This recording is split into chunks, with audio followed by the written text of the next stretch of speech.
Retornemos então aqui ao nosso bate-papo, né? Nós estávamos falando que aí no final, já caminhando para o final da Segunda Guerra, a Rússia, os Estados Unidos e o Reino Unido, representados aí por Stalin, Roosevelt, Churchill, começam a negociar a formação de uma nova organização que pudesse controlar as relações, organizar as relações internacionais quando do fim da Segunda Guerra Mundial. E nasce, então, em substituição à Liga das Nações, a Liga essa que nós já havíamos entendido que acaba sendo frustrada em seus objetivos porque a recusa de guerra como agressão e a confiança no auxílio dos demais estados não necessariamente implicou na paz e segurança internacional, como a Liga havia previsto.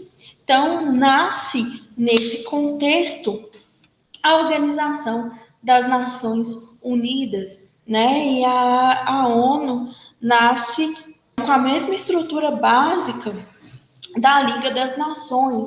Então, a ONU nasce como um secretariado responsável pela administração geral da organização e pela sua representação política e diplomática. Nasce com uma assembleia onde é reunido todos os Estados-membros, né, um conselho que reúne as potências políticas, econômicas e militares.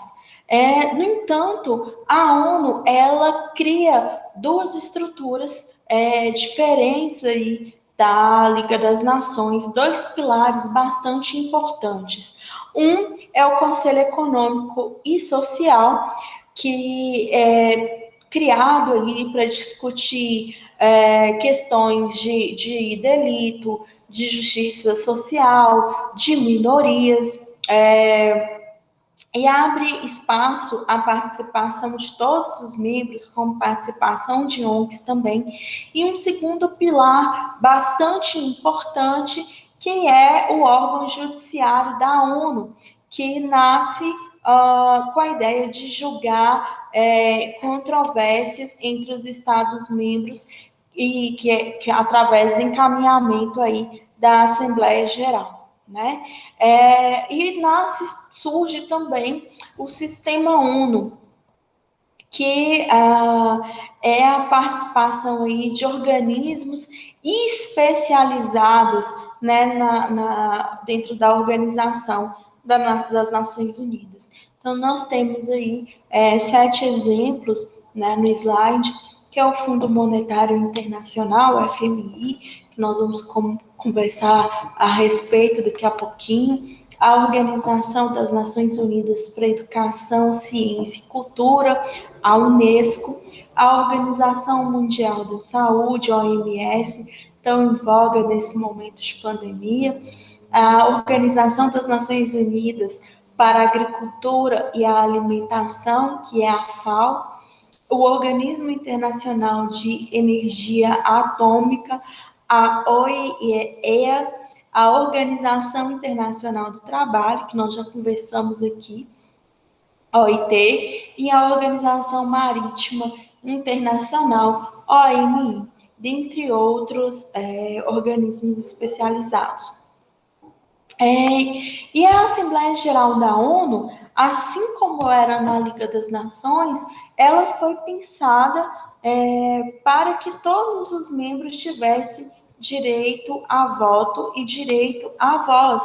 E é interessante a gente destacar que, embora haja essa Assembleia Geral e haja recomendações, fruto de bastantes debates, essas recomendações não obrigam os Estados-membros, né? Não existe uma obrigação coercitiva de obediência pelos Estados-membros. É importante a gente destacar também que a ONU, ela não é, assim como a Liga das Nações também não foi, a primeira organização internacional estabelecida. Todavia, ambas nascem aí como as primeiras de caráter universal, né? Com o intuito de organizar todos as nações, todos os estados do globo. E é interessante que, ainda que se projete a ideia de uma organização global, a soberania, que a gente viu aí, que é um dos tripés do Estado-nação, ela continua sendo colocada como fundamental aí pelo sistema ONU.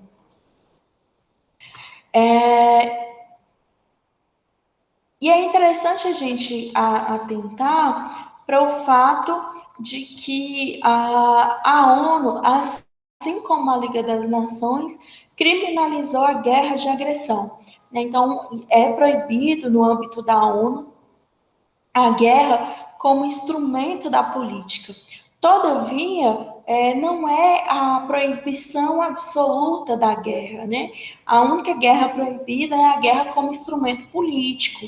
Então, ficam permitidas ainda, dentro do âmbito da Organização das Nações Unidas, duas formas de guerra. A guerra de legítima defesa, né, quando o Estado é atacado por outro, e a guerra de segurança coletiva, quando o Estado adentra nesse confronto para defender outro outro parceiro aí dentro dessa organização internacional.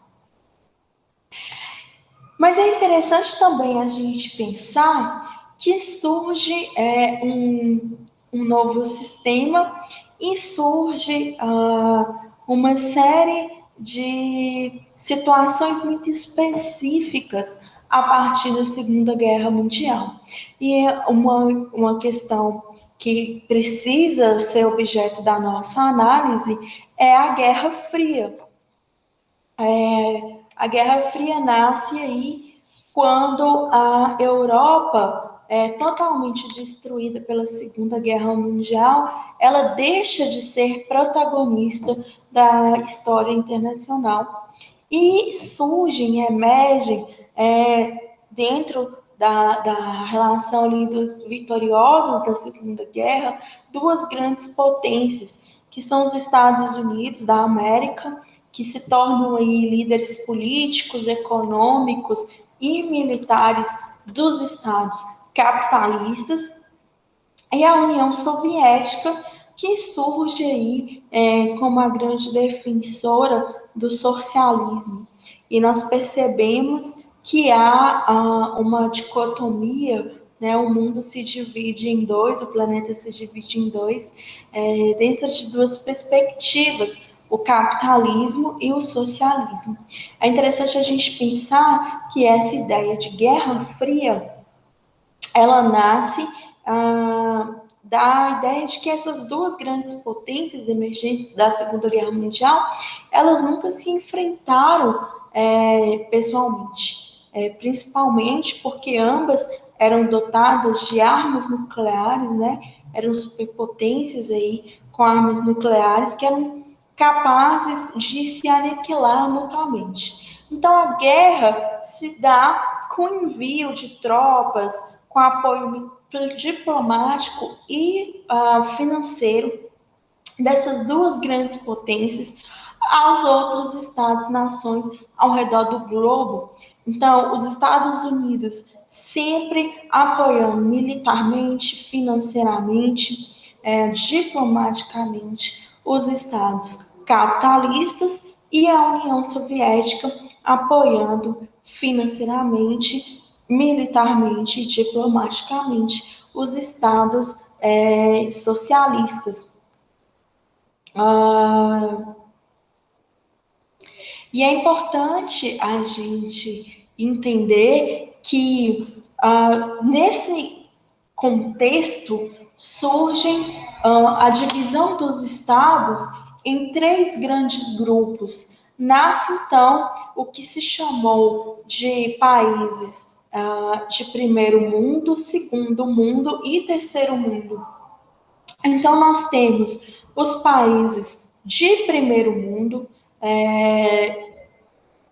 industrializados, capitalistas. Nós temos os países socialistas industrializados no segundo mundo, e no terceiro mundo passa-se a abrigar os países aí subdesenvolvidos, que são aqueles exportadores de matéria-prima, e aí já não há mais uma divisão, né, abarca o terceiro mundo, esses países subdesenvolvidos, tanto capitalistas quanto socialistas. Nós vamos perceber que hoje não se usa mais, mesmo porque o socialismo nós vamos ver que entra em declínio. Hoje não se fala mais em países de primeiro e terceiro mundo, né? A gente fala em países desenvolvidos e subdesenvolvidos. Muda, na verdade, a denominação, mas os problemas continuam os mesmos. E aí, como eu disse a vocês, a questão de soberania, ela continua sendo incentivada no âmbito da ONU, né? A ideia de soberania que baseia os Estados nacionais continua sendo privilegiada após aí a Segunda Guerra Mundial.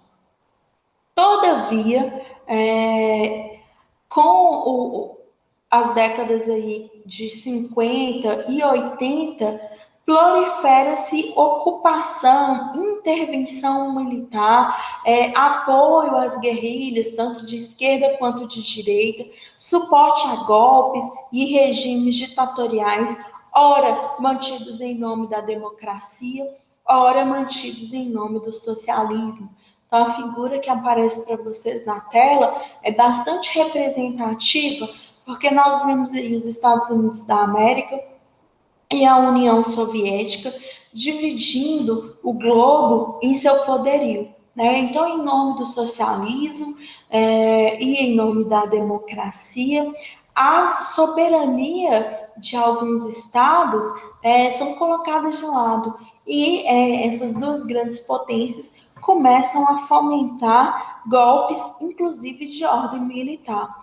E aqui no Brasil, nós temos o reflexo disso, que é a ditadura, né, que nós vivemos aí, que foi influenciada, que contou com o apoio financeiro e com o apoio militar, inclusive, dos Estados Unidos da América. E nessa ideia, né, de expandir a sua influência, de expandir o seu poderio, os Estados Unidos da América começam a influenciar, a trabalhar efetivamente na construção aí da Europa, totalmente devastada pela Segunda Guerra Mundial, em busca de consolidar seu poderio diplomático militar. E essa ideia de reconstrução da América, que implicaria na consolidação do seu poder, ela também tem duas vertentes, que é a contenção do socialismo soviético. Então, os Estados Unidos começam a reconstruir a Europa a fim de que pudesse conter ali a influência da União Soviética sobre esses estados europeus e que pudesse desenvolver o capitalismo. Afinal de contas, nós temos que analisar que há duas ideologias em jogo no mundo pós-Segunda Guerra Mundial, que é o capitalismo e o socialismo. E essa ideia de reconstrução da América implica aí num mercado mundial para um polo dinâmico do capitalismo. Então, os Estados Unidos veem na reconstrução da Europa a possibilidade de expansão capitalista e começa a incentivar, cria dentro do seu território, mas incentiva, exporta a ideia da construção do welfare state, né? O welfare state que nasce aí como é uma tradução, né, em português, seria o estado de bem-estar social. O estado de bem-estar social é a análise, já que o capitalismo ele tinha chegado e tinha oprimido demasiadamente o trabalhador. Então havia uma discrepância muito grande entre o detentor do poder econômico, o detentor do capital e o trabalhador. Questão essa que, dentre outras, né, conjunturas, subsidiaram a ideia do socialismo, né, que é o rompimento aí com esse capitalismo.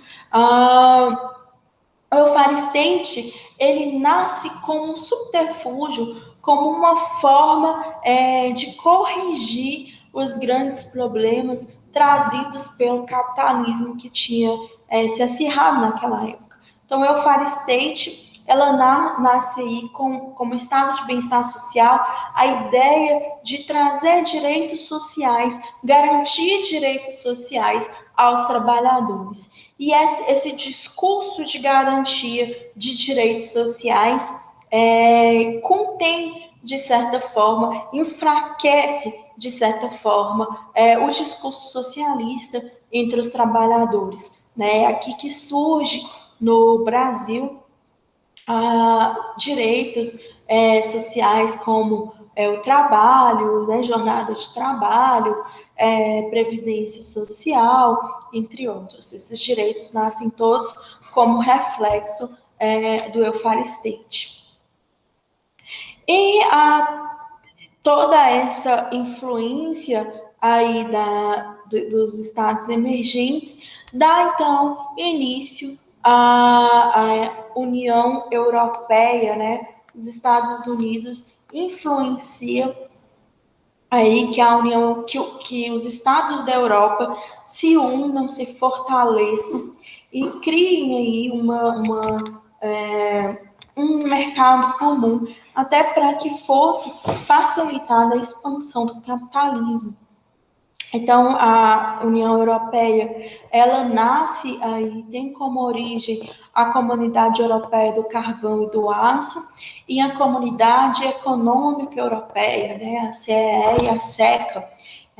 A União Europeia nasce como fruto dessas duas tentativas de união dos estados europeus. A partir de 2002, a União Europeia adota uma moeda única, né, que é emitida pelo Banco Central Europeu, que é o euro, e que se torna uma moeda bastante influente no globo, ainda que o Reino Unido e a Dinamarca não tenham adotado essa moeda única. E recentemente, né, em janeiro de 2020, o Reino Unido sai da União Europeia. E a gente não tem visto ainda grandes repercussões dessa saída do Reino Unido, porque fomos pegos aí, né, como algo que ninguém esperava, que é a pandemia, né, de Covid-19, que vem aí logo no início de janeiro de 2020 e muda o foco também das grandes discussões internacionais. O Reino Unido tinha compromisso com a União Europeia até dezembro de 2021, então é tudo uma questão muito recente. E é interessante que a União Europeia, ela se concretiza mesmo como um mercado comum e ela caminha, né, ao se colocar como um mercado comum, ela suprime aí não só a barreira de circulação de bens, mas também a barreira de circulação de cidadãos dos Estados-membros. Né? Então, fica muito facilitada o deslocamento de cidadãos dentro desse espaço comunitário europeu. E com isso, há um grande aumento da xenofobia e a perseguição aos imigrantes, que é objeto, né, do nosso seminário, que vocês discutirão aí. Um dos grandes problemas do Estado contemporâneo é a questão da xenofobia, é a presença do imigrante. E isso também será objeto do nosso webinar, né? Nós discutiremos aqui a questão da xenofobia dentro do nosso país, né? Com a questão dos venezuelanos que aqui vieram buscar refúgio. Então, nós receberemos aí a professora Simone Correia, professor Marcelo Brito, que vão discutir conosco aí a respeito dessa xenofobia vista agora mais de perto no âmbito do nosso país. E aí, então, com a União Europeia, os estados, eles passam a ser transnacionais. Né? O que é um estado transnacional? É um espaço político e jurídico e diplomático militar de novo tipo, que não é um novo estado unitário, nem uma mera aliança de estados complementares independentes. Os estados não deixam de existir, nem a centralização do poder político. Alguns temas, no entanto, passam a ser tratados conjuntamente, num outro nível de poder centralizado, agora supranacional, constituído pela vontade de cada Estado-membro. Então, quando a gente fala em Estados transnacionais, nós não estamos dizendo que os Estados com centralização política, que nós estamos estudando desde o começo da nossa conversa, tenham deixado de existir. Todavia, alguns temas que são bastante relevantes, eles passam agora a ser discutidos de forma geral pelos Estados membros. Né? Então, a vontade passa a ser coletiva e não mais individual. Daí o nascimento daquilo que a gente chama de Estados transnacionais. E aí surge um grande e importante assunto, que são os blocos econômicos.